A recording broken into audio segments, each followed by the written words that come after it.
Всех приветствую, друзья, на своем канале. Вернулся из поликлиники, получил вот такую дозу Гептора. Но речь сейчас будет не о нем. Речь о предыдущем видео.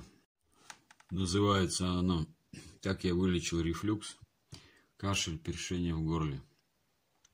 Ну, конечно, сделал это при помощи докторов. Видео снимаю для одной из подписчиц, у которой такая же проблема. К докторам уже набегалась. Хочет сейчас попробовать такое лечение.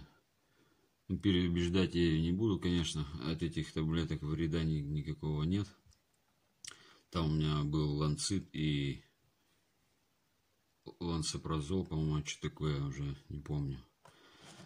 Вот сейчас будет продолжение. Позвонил мне этот доктор, и причем доктор платный. Позвонила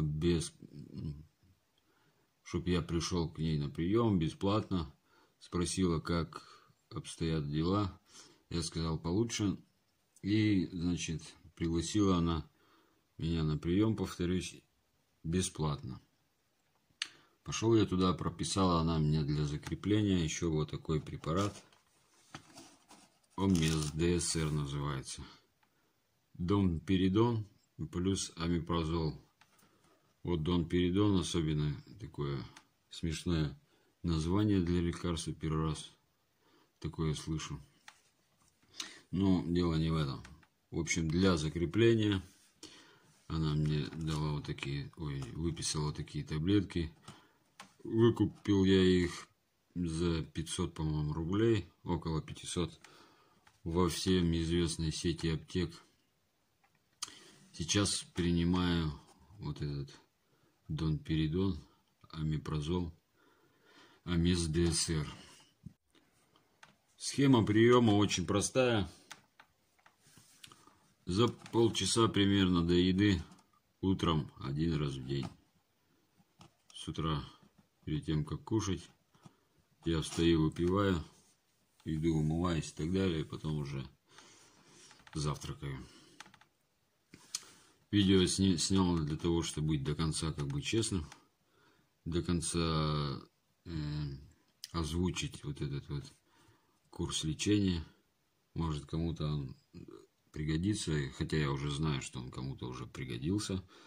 С этими людьми лично не знаком, вот чисто по каналу. Вот так дополнил, в общем, свое видео, этот рецепт до конца. Кому пригодится, попробуйте. Мне это помогло. Сейчас я чувствую себя как бы нормально, без кашля, без всего. Никакого першения у меня нет. Но не факт, что он подходит всем. Ну и, конечно, еще диета. Хотелось бы дополнить еще, чтобы люди не занимались самолечением. Конечно, вы там будете сейчас говорить, что, мол, я самый умный там.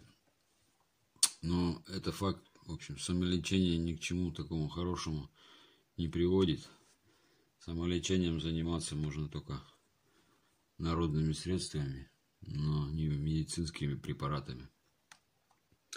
Нужно знать дозу и так далее. Ну, или хотя бы вот такими безобидными препаратами. Так что, люди, не занимайтесь самолечением. Сходите лучше к доктору, это не повредит.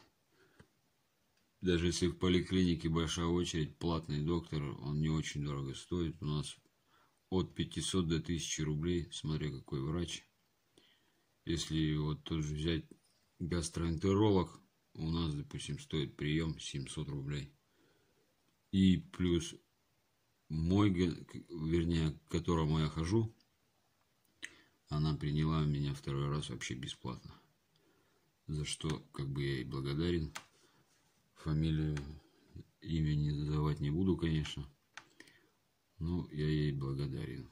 Если она, конечно, увидит и поймет, кто это, спасибо ей.